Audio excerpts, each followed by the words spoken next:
Hi there, welcome to Stock Club, a podcast brought to you by MyWallSt. I'm James, and joining me on today's episode is Michael Mahoney and Rory Carron from the MyWallSt analyst team. Today, we're talking about the implications of Tesla's latest delivery beat, the collapse of Zoom's latest acquisition of Five9, and the things we like and the things we don't about the newly IPO'd haircare company Olaplex. So guys, it's kind of hard to start off this podcast without mentioning Facebook. They've been having a lot of pretty bad press recently, but just days after a former company product manager turned whistleblower testified in front of Congress, all Facebook services, including its native app, Instagram and WhatsApp, suddenly went down for what was surely its longest outage ever. I think it lasted about 6 hours in total. The company blamed this issue on a faulty configuration change, but Mike, as a resident conspiracy theorist here at MyWallSt, I'd be interested to hear your take on this story. Oh, tinfoil hat, firmly fastened. But it's classic. It's a classic bait and switch, James. You know, it was the day of the whistleblower's interview, no, on 60 Minutes. Yeah. So I think it was just after. Yeah. So they obviously severely limited like the distribution of that interview, and then when they're back up, like that's not even the biggest Facebook story in the news that week, you know? Yeah. Rory, a few episodes ago, we talked about this Facebook strategy of only putting good news stories on Facebook feeds. Is this a case of no news is good news? Yeah, well, first of all, hold on. When did Emmett lose title of chief conspiracy theorist in this business? When Mike walked through the door and started... Okay. I actually won't even get into, on public record, some of the conspiracy theories I've heard out of him. Yeah, they didn't need to shut down Facebook because they can just decide they're not going to show anyone it. That's their whole new thing. They're give out to the media for only publishing bad news stories about them, and then they're like, you know what we're going to do? We're only going to publish good news stories about us. So there, do with that, media. I think they should put in Zuckerberg as the new Bond villain. Yeah, it would fit in so well. Well, by what I've heard of the reviews of the latest Bond villain, I think he'd be better than Rami Malek, but I won't spoil it for anyone that hasn't seen it. So let's move on then to some more real stories. So there was good news for Tesla this week after the company revealed that it had smashed delivery expectations for the third quarter. The company managed to deliver just over 241,000 cars in the quarter past, beating analysts' predictions of close to 221,000. This also marked a 73% increase year on year and a 20% jump quarter on quarter. Anyone that's followed Tesla over the past couple of years will know that historically, one of the company's biggest problems has been scaling up its production delivery capabilities. Mike, with such strong delivery numbers reported, can we say that Tesla is finally emerging as an automaker capable of consistent production and delivery? Yeah, well, first of all, like, are we allowed to talk about Tesla when Emmett's not here? Because I might get fired for talking too much about them. But no, yeah, look, it was a huge quarter, and it was a record quarter, and its fifth record quarter in the row as well. Yeah. So what makes it all the more impressive, I think, is that it's done this in the face of like mounting challenges for the industry with the semiconductor shortage, and like you've seen, GM and Ford have suffered greatly, and Tesla is producing record quarter number 5 in a row. It's actually kind of funny. I read the press release where it announced its delivery numbers, and it said, "We would like to thank our customers for their patience as we work through global supply chain and logistics challenges." Like, while everyone else is struggling, we post these numbers and then apologize. You know, it's like, it's like an Irish mammy apologizing for the house being messy after she's been cleaning it for the last 3 hours. It's like really humble brag.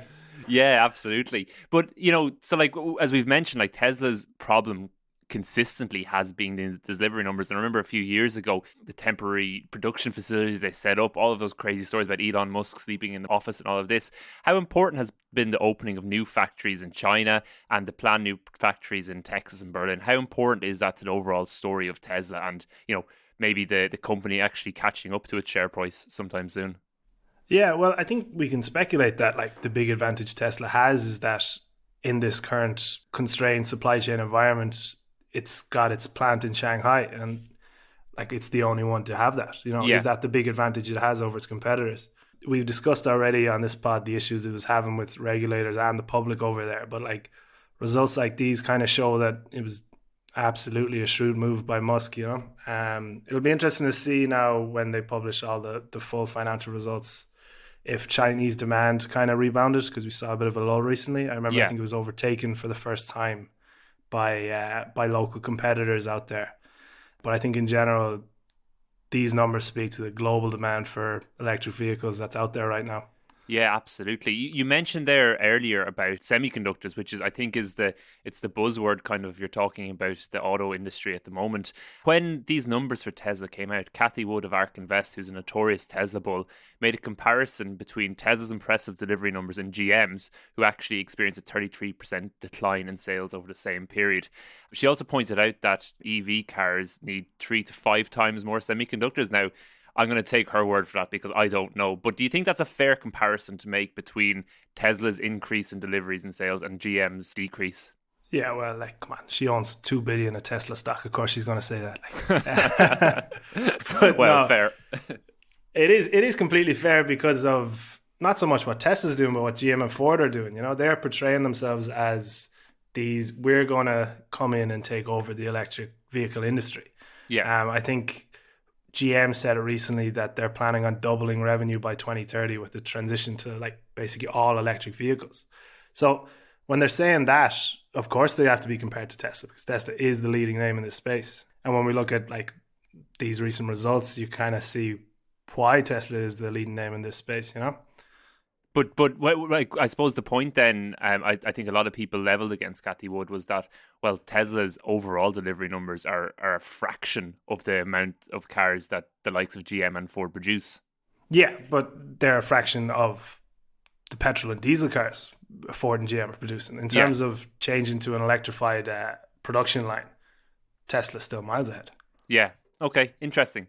And then if we talk about the industry wider, then we often talk about the power of first mover advantage here at MyWallSt. And as you mentioned, with such a global shift in the past few years towards EVs and many industry giants getting into the games, many governments putting in EV targets, surely this competitive edge for Tesla will start to fade over time. Yes and no. I think like when you look at, so we're talking about Ford and GM and like the money they have dedicated to shifting their focus over the next decade, like Tesla's first mover advantage is quite obvious there, you know? Pretty much everyone is playing catch up while Tesla can iterate on its already proven production model. Yeah. This is why like Tesla's battery range is streets ahead. It's got its charging network. Like these are huge advantages to Tesla drivers rather than if you got a GM electric vehicle, you know? Yeah. And then there's like the added competition. Of course, like the added competition and pricing power is going to erode Tesla's first mover advantage, but it won't be like, just because it won't be able to enjoy the market share it once had, it's still going to have a significant piece of a bigger market. And I think like the key for Tesla moving forward is going to try to emulate the iPhone. You know, the iPhone was kind of the first mover advantage in the smartphone era, but then obviously all the new competitors came in, but Apple were managing to kind of maintain that advantage with all the like ancillary benefits, you know, the App Store, AirPods, iMessage, and all that kind of like almost status symbol. Tesla can kind of recreate that with like autopilot, with its supercharger network. Those are kind of the way I think it's going to try to craft its strategy going forward, I think, is something along those lines. So like the Tesla ecosystem. Almost, yeah. Yeah. Rory, what are your thoughts? I think, you know, sometimes when we talk about first mover advantage, I remember one of the great ones was Netflix's great first mover advantage. It was just inept competition. Yeah. It was like everyone could see what they were doing, but just no one bothered to, you know, figure out that they should be doing it too. And in Tesla, I think we kind of had that for a bit. Obviously, there was other companies making electric cars, but Tesla was really the ones that was like making the electric car sexy. Yeah. And that's still what they're doing today. And I mean, like, look, there are going to be competitors coming in, and this is where the test for Tesla is going to be, is like, how much is that sexiness worth? And, you know, from a stock price perspective, hard to quantify sometimes. What's the ratio of sexiness per share price? Yeah. What's your sexy to revenue ratio?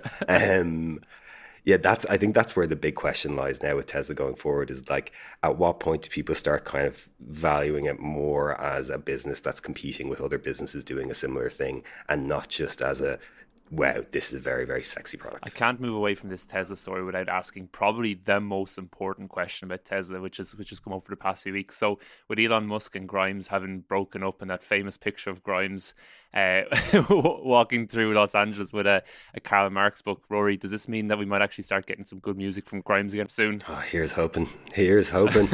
Cross my fingers. Oh, it's hard to like a company like Tesla sometimes. Let's move on then. And so a few weeks on this pod, we spoke about Zoom's planned acquisition of the cloud call center company Five9. Well, last week that deal went kaput, with Five9 shareholders rejecting the deal because they felt it did not appropriately value the company. Rory, I got the feeling that the analyst team here were a little split over this deal when we talked about it first. What's your initial thoughts on it falling through? Yeah, so the deal with Five9, it was one of those deals that made perfect sense, but in a really unexciting way. I mean, I think a lot of people wrongly think of Zoom as as just what we're doing right now, which is just on a Zoom call. Yeah. Zoom has much greater ambitions than that. They are looking to create kind of frictionless communication throughout the world. And the one place that really is an issue is call centers. Now, call centers are not particularly sexy industry. God, I'm really on the sexy. They're not a particularly sexy industry. I think, at least in the zeitgeist, they're kind of always portrayed as quite depressing spaces, this kind of Sisyphean existence. Now, like I said, it did make sense. It would have diversified their product line. It would have created cross-selling opportunities. It would have created kind of strong switching costs. But shareholders weren't particularly pumped by the idea. Now that the deal's fallen through, it's kind of like your friend is dating someone that none of the other friend group like, when the relationship ends, and you sort of have to pretend you feel sorry for it about it while kind of secretly being absolutely delighted. You're all like, oh, that's terrible. While you're all looking over each other and like, great, finally, that's great stuff.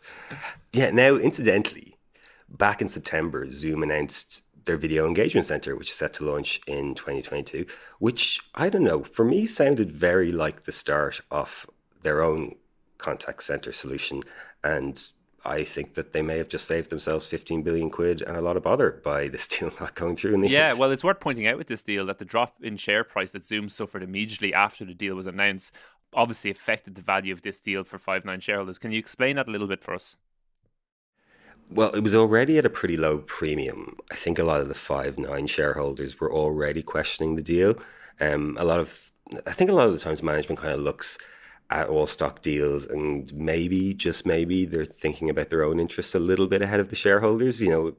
We don't get a premium, but we'll be part of Zoom, and that's one of the most exciting businesses out there. Whereas shareholders are a bit like, if I wanted Zoom shares at basically the market rate, I would have bought Zoom shares at the market rate. Yeah. So the drop in Zoom share price certainly didn't help matters. Like I said, it wasn't particularly looking like a very sweet deal. Shave 20% off it again, no one's really going to be jumping for joy at that deal.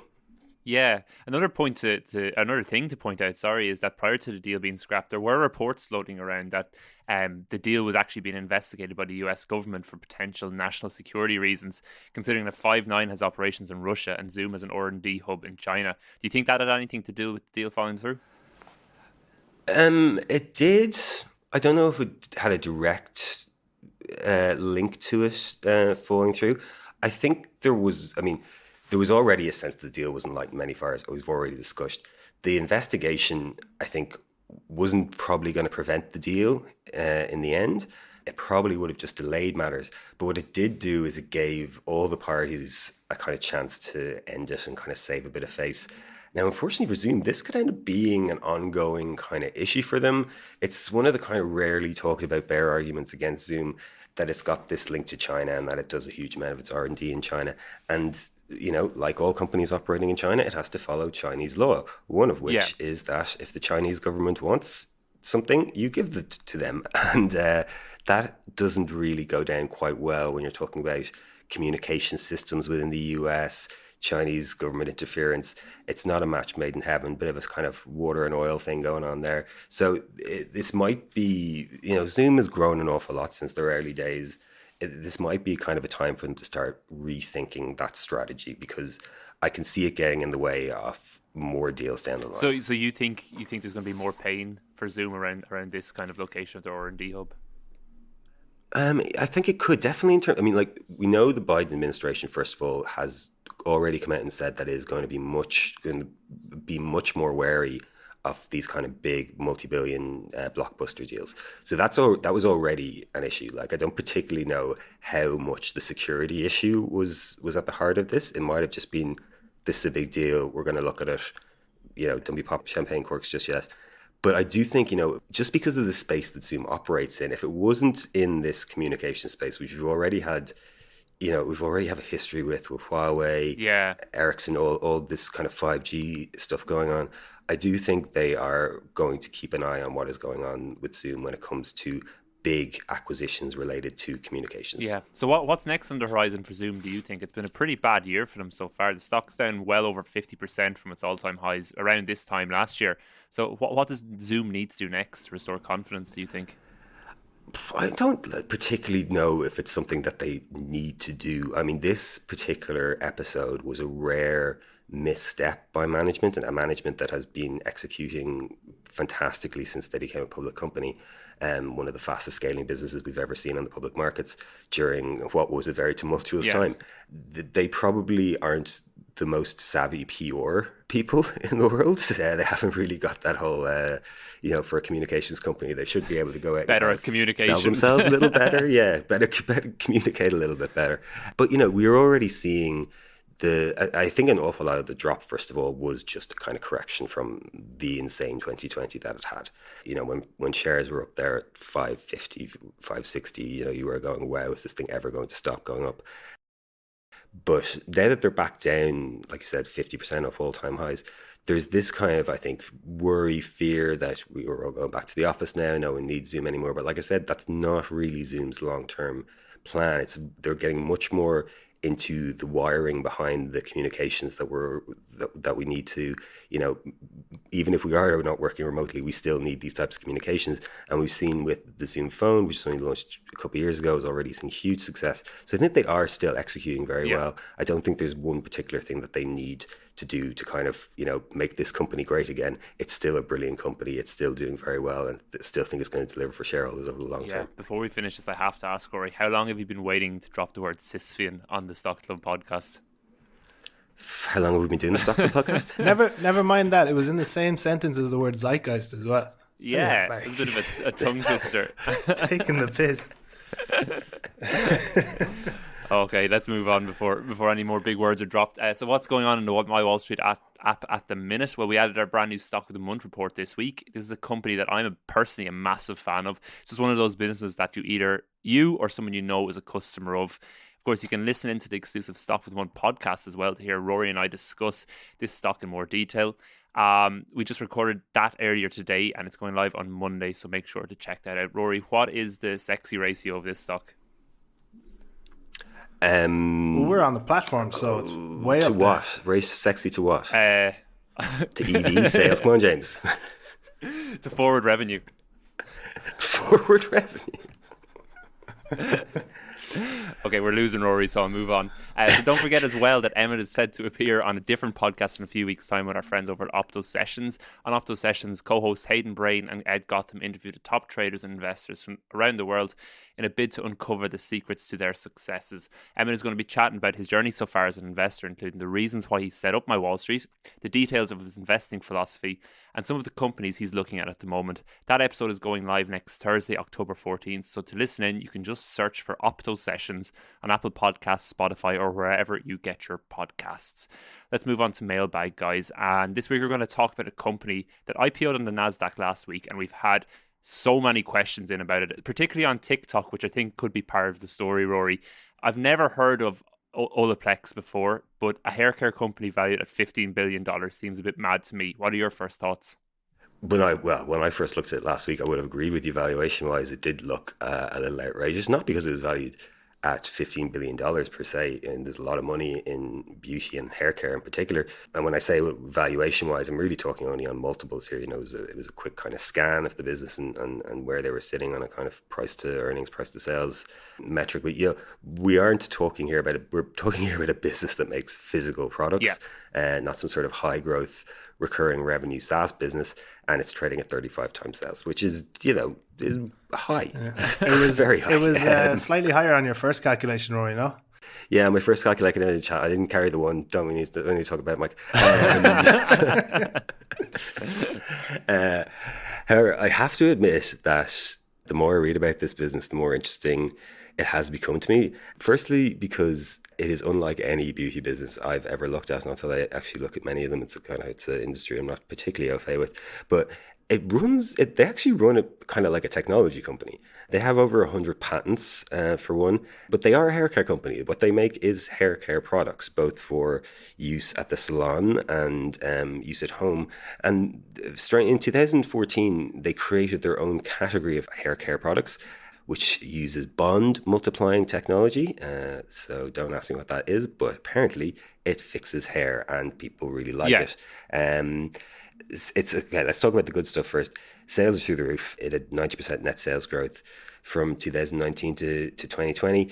In the first 6 months of this year, sales are up 171%. Now, obviously, there was a bit of kind of COVID disruption tied into that. The retail stores were closed, there weren't salons, etc. But this is a hair care company that generates very, very healthy margins, 82% adjusted gross margins. Again, a company that makes physical products. Wow. And 71% adjusted EBITDA margins. Now, if you were to look at other beauty businesses, your kind of Estee Lauders, your Elf Beauties, they're generating like 20 to 25% EBITDA margins. So how are Olaplex getting such high margins? Well, that's the question, isn't it? They are... It's all a fraud. They're putting the sham in shampoo. They are the number one brand in their category. They have a 71 NPS, which is the highest NPS score in their category. They're the number one hair care brand at Sephora. They have the number one follower count on Instagram, and they are the number two, missed this last one, hair care brand on Amazon. On top of that, pretty much every female I've asked to talk about this has kind of talks about it like it's kind of some sort of gift from the hair gods. And it's one of those companies that has a great founder story. A guy called Dean Crystal, whose mother who owned a salon. His father worked in the business. He invented it, for want of a better word, or came up with this bond multiplying system back in 2014. Unfortunately, he's not with the business anymore. He sold that business to a private equity company called Advent. They, on the positive side, they seem to have installed a wonderful CEO in Ju Wong. Female leaders, we always like to see that. She has just buckets of experience in the consumer goods and beauty in particular. She was director of PepsiCo. She was president of Elizabeth Arden. She was a CEO of Astral. So, I mean, I've actually never encountered her before, but I mean, superstar resume there. But here's something we don't particularly like to see, which is, first of all, that Advent controls all the voting power in the business. So it is a controlled company. And that's something that you can see in other businesses, particularly kind of like family-owned businesses. Brown Forman is a good example where the family collectively owns all the voting shares. But because they've been around for so long, you kind of trust them with the business. That's it's an institution. Yeah, it's kind of an institution. The New York Times, another business famously owned by the family. And here's another thing that is a bit worrying. 70% of their net revenue is tied to one supplier. So that's another kind of big worry. Think about kind of supply chain and the disruptions that we've had over just even the past couple of months. Now, the CEO was asked that on several interviews that they did while the IPO was happening. She claims that they have very good relationships with their suppliers. They keep very close control over the raw materials, et cetera, the exact kind of thing you'd expect her to say.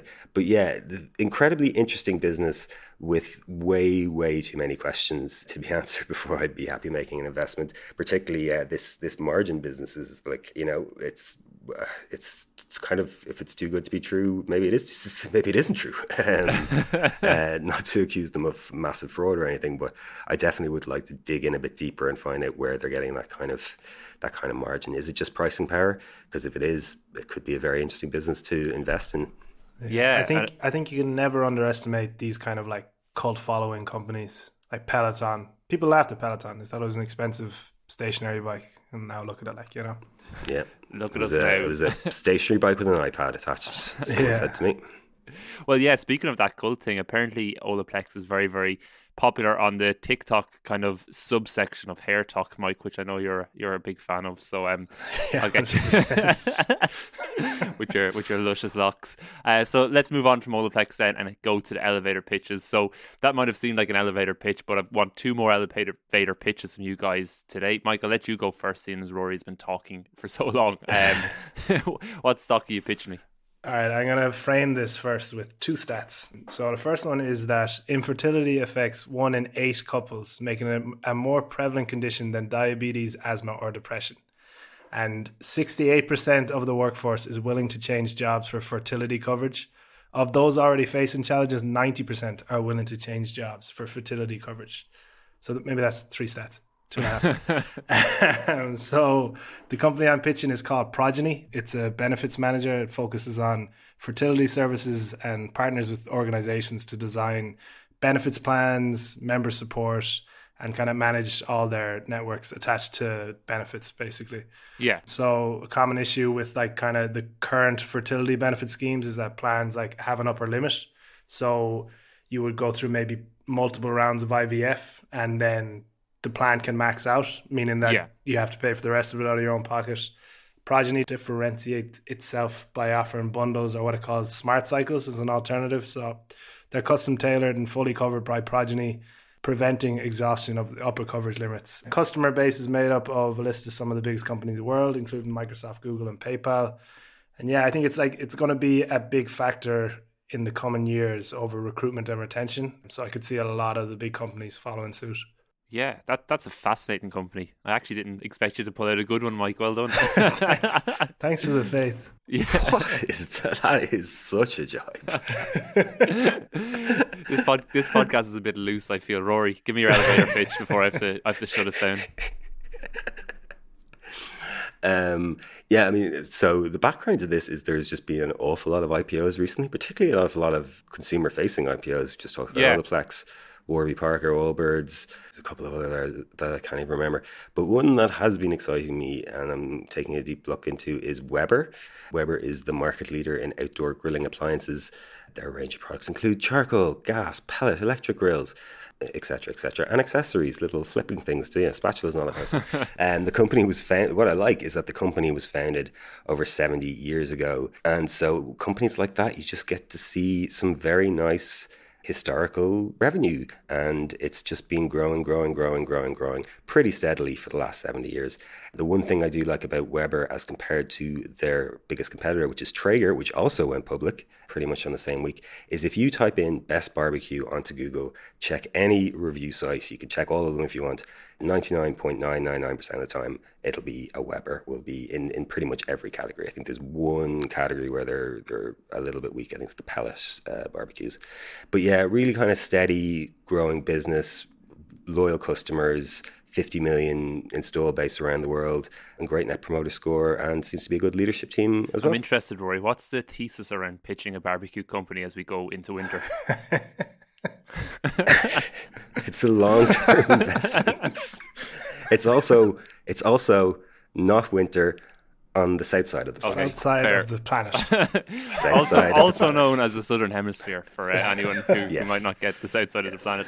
Where I used to live, Australia. If anyone barbecue a lot. If anyone needs any justification of Rory being from Dublin, he says the south side of the planet. Does the Green Lewis go there? Yeah. All right, let's move on. That's it for today's Stock Club. Remember, if you have any questions you'd like us answer or elevator pitches you'd like us to tackle, make sure to get in touch. You can find us on Twitter, that's at MyWallSt HQ. On TikTok, that's at MyWallSt, or simply just email us at pod@mywallstreet.com. If you're enjoying the show, make sure to tell your friends about us, and don't forget to leave a review or a rating for us on whatever platform you listen to us on. Thanks for joining us today, and we'll talk to you next week.